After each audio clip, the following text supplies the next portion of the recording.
Hi, I'm John Green. This is Crash Course World History, and today we're going to learn about the Roman Empire, which of course began when two totally non-fictional twins, Romulus and Remus, who'd been raised by wolves, founded a city on 7 hills. Mr. Green, what does SPQR stand for? It means shut pie hole quickly rapscallion. No, it means Senatus Populusque Romanus, one of the mottos of the Roman Republic. So today we're going to do some old school great man history and focus on Julius Caesar while trying to answer a question. When, if ever, is it okay to stab someone 23 times?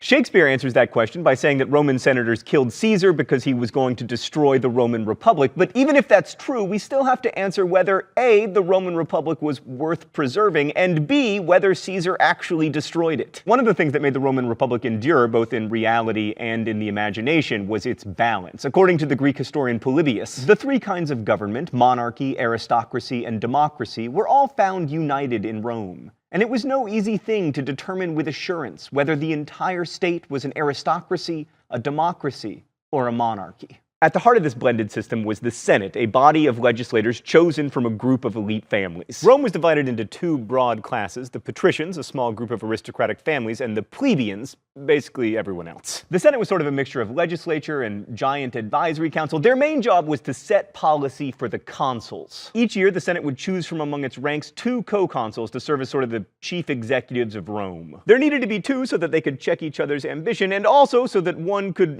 take care of Rome domestically while the other was off fighting wars, conquering new territory. There were 2 additional checks on power. First, the 1-year term. I mean, how much trouble can you really do in a year, right? Unless you're the CEO of Netflix. I mean, he destroyed that company in like 2 weeks. And secondly, once a senator had served as consul, he was forbidden to serve as consul again for at least 10 years, although that went a little bit like how you say you're only going to eat 1 Chipotle burrito per week, and then there are a few exceptions, and then all of a sudden you're there every day, and yes, I know guacamole is more, just give it to me. But right, we were talking about the Romans. So the Romans also had a position of dictator, a person who would take over in the event that the Republic was in imminent danger. The paradigm for this selfless Roman ruler was Cincinnatus, a general who came out of comfortable retirement at his plantation, took command of an army, defeated whatever enemy Rome was battling, and then laid down his command and returned to his farm safe in the knowledge that one day the 2nd largest city in Ohio would be named for him. If that model of leadership sounds familiar to Americans, by the way, it's because George Washington was heavily influenced by Cincinnatus when he invented the idea of the 2-term president. So along comes Caesar. Gaius? No, it's Gaius. I know from Battlestar Galactica. Gaius Julius Caesar was born around 100 BCE to one of Rome's leading families. His birth was somewhat miraculous, requiring a surgical procedure that we know today as a Caesarian section. Coming as he did from the senatorial class, it was natural that Caesar would serve in both the army and the Senate, which he did. He rose through the ranks, and after some top-notch generaling and a gig as the governor of Spain, he decided to run for consul. In order to win, Caesar needed financial help, which he got from Crassus, one of Rome's richest men. Crassus ran a private fire company whose business model was essentially,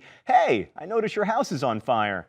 Give me some money and I'll help you out with that. Caesar succeeded in becoming consul in 59 BCE and thereafter sought to dominate Roman politics by allying himself with Crassus and also with Rome's other most powerful man, the general Pompey. You'll no doubt remember Pompey from his fascination with Alexander the Great. Pompey, Crassus, and Caesar were the so-called First Triumvirate, and the alliance worked out super well for Caesar. Not so well for the other 2. Let's go to the thought bubble. After a year as consul that included getting the Senate to pass laws largely because of intimidation by Pompey's troops, Caesar landed the governorship of Gaul, at least the southern part of Gaul that Rome controlled. He quickly conquered the rest of Gaul, and his 4 loyal armies, or legions as the Romans called them, became his source of power. Caesar continued his conquests, invading Britain and waging another successful war against the Gauls. While he was away, Crassus died in battle with the Parthians, and Pompey, who had become Caesar's rival and enemy, was elected consul. Pompey and the Senate decided to try to strip Caesar of his command and recall him to Rome. If he returned to Rome without an army, Caesar would have been prosecuted for corrupt consuling and also probably exceeding his authority as governor, so instead, he returned with the 13th Legion. He crossed the Rubicon River, famously saying, "The die is cast," or possibly, "Let the die be cast." Sorry, Thought Bubble, sources disagree. Basically, Caesar was invading his own hometown. Pompey was in charge of Rome's army, but like a boss fled the city, and by 48 BCE, Caesar was in total command of all of Rome's holdings, having been named both dictator and consul. Caesar set out to Egypt to track down Pompey, only to learn that he'd already been assassinated by agents of the pharaoh Ptolemy. Egypt had its own civil war at the time between the pharaoh and his sister/wife Cleopatra. Ptolemy was trying to curry favor with Caesar by killing his enemy, but Caesar was mad in that the only person who gets to tease my little brother is me kind of way, except with murder instead of teasing. So Caesar sided with, and scootily pooped with, Cleopatra. Thanks, Thought Bubble. Cleopatra went on to become the last pharaoh of ancient Egypt and then bet on Mark, I am the wrong horse, Antony, instead of Emperor, there is a baby attached to my leg, Augustus. But before all that, Caesar made his way back from Egypt to Rome, stopping off to defeat a few kings in the east on his way, and was declared dictator again. That position was later extended for 10 years and then for life. He was elected consul in 46 BCE and then again in 45 BCE, this last time without a co-consul. By 45 BCE, Caesar was the undisputed master of Rome, and he pursued reforms that strengthened his own power. He provided land pensions for his soldiers, restructured the debts of a huge percentage of Rome's debtors, and also changed the calendar to make it look more like the one we use today. But by 44 BCE, many senators had decided that Caesar controlled too much of the power in Rome, and so they stabbed him 23 times on the floor of the Roman Senate. Caesar was duly surprised about this and everything, but he never said et tu, Brute, when he realized Brutus was one of the co-conspirators. That was an invention of Shakespeare. The conspirators thought the death of Caesar would bring about the restoration of the Roman Republic. And they were wrong. For one thing, Caesar's reforms were really popular with the Roman people, who were quick to hail his adopted son Octavian, as well as his second-in-command, Mark, I am the wrong horse, Antony, and a dude named Lepidus, as a second triumvirate. This triumvirate was an awesome failure, degenerating into a second civil war. Octavian and Antony fought it out. Antony, being the wrong horse, lost. Octavian won, changed his name to Caesar Augustus, became sole ruler of Rome, attached a baby to his leg, adopted the title emperor, and started printing coins identifying himself as Divini Filius, the Son of God. More on that next week. Although Augustus tried to pretend that the forms of the Roman Empire were still intact, the truth was he made the laws and the Senate had become nothing more than a rubber stamp. Which reminds me, it's time for the open letter. Movie magic! An open letter to the Roman Senate. Oh, but first, let's check what's in the secret compartment. Oh, it's a harmonica. Stan, do you want me to play some old Roman folk songs? Very well.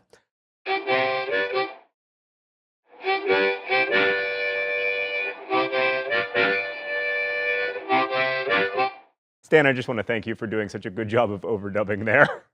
Dear Roman Senate, whether you were rubber stamping the laws of Emperor Augustus or stabbing Caesar on the floor of your sacred hall, you were always doing something. I don't want to sound nostalgic for a time when people lived to be 30, a tiny minority of adults could vote, and the best fashion choice was bed sheets. But oh my God, at least you did something! Your Senate was chosen from among the patrician class. Our Senate here in the United States is chosen from among the obstructionist class. But don't get me wrong, Roman Senate, you were terrible. Best wishes, John Green. So did Caesar destroy the Roman Republic? Well, he started a series of civil wars, he seized power for himself, he subverted the ideas of the Republic, he changed the Constitution, but he's only really to blame if he was the first one to do that.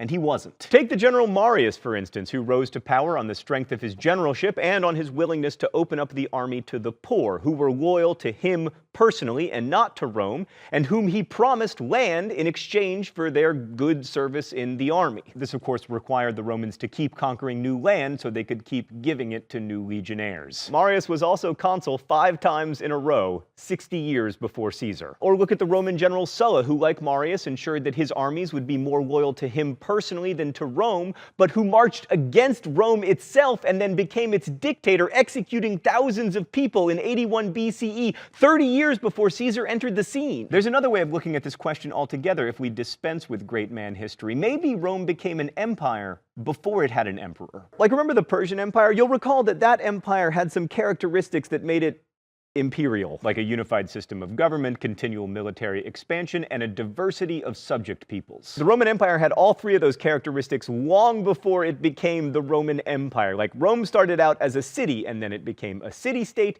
and then a kingdom, and then a republic. But that entire time, it was basically comprised of the area around Rome. By the 4th century BCE, Rome started to incorporate its neighbors, like the Latins and the Etruscans, and pretty soon they had all of Italy under their control. But that's not really diversity diversity of subject peoples. I mean, nothing personal, Italians, but you have a lot of things in common, like the constant gesticulations. If you want to talk about real expansion and diversity, you got to talk about the Punic Wars. These were the wars that I remember primarily because they involved Hannibal crossing the Alps with freaking war elephants, which was probably the last time that the elephants could have risen up and formed their awesome secret elephant society with elephant planes and elephant cars. In the First Punic War, Rome wanted Sicily, which was controlled by the Carthaginians. Rome won, which made Carthage cranky, so they started the Second Punic War. In 219 BCE, Hannibal attacked a Roman town, then led an army across Spain, and then crossed the freaking Alps with elephants. Hannibal and his elephant army almost won, but alas, they didn't, and as a result, the Romans got Spain. People in Spain are definitely not Romans, despite Russell Crowe's character in Gladiator, which means that by 201 BCE, Rome was definitely an empire. The Third Punic War was a formality. Rome found some excuse to attack Carthage and then destroyed it so completely that these days you can't even find it on a map. Eventually, this whole area and a lot more would be incorporated into a system of provinces, and millions of people would be ruled by the Roman Empire. And it's ridiculous to say that Rome was a republic until Augustus became Rome's first official emperor, because by that time Rome had been an empire for almost 200 years. There's a reason I'm arguing that the death of the republic came long before Caesar, and probably around the time that Rome became an empire. If anything destroyed the idea of republic in Rome, it was the concentration of power into the hands of one man. And this man was always a general. I mean, you can't march on Rome without an army, after all. Why were there such powerful generals? Because Rome had decided to become an empire, and empires need to expand militarily.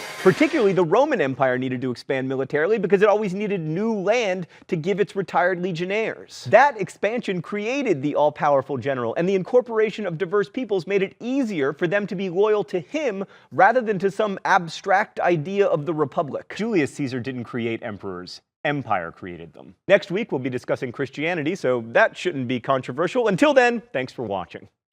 Crash Course is produced and directed by Stan Muller. Our script supervisor is Danica Johnson. The show is written by my high school history teacher, Raoul Meyer, and myself, and our graphics team is Thought Bubble. Last week's phrase of the week was pre-distressed designer jeans. If you want to guess this week's phrase of the week or suggest new ones, you can do so in comments, where you can also ask questions about today's video, which our team of historians will endeavor to answer. Thanks for watching, and as we say in my hometown, don't forget to be awesome. Whoa, jeez, yikes, everything is fine.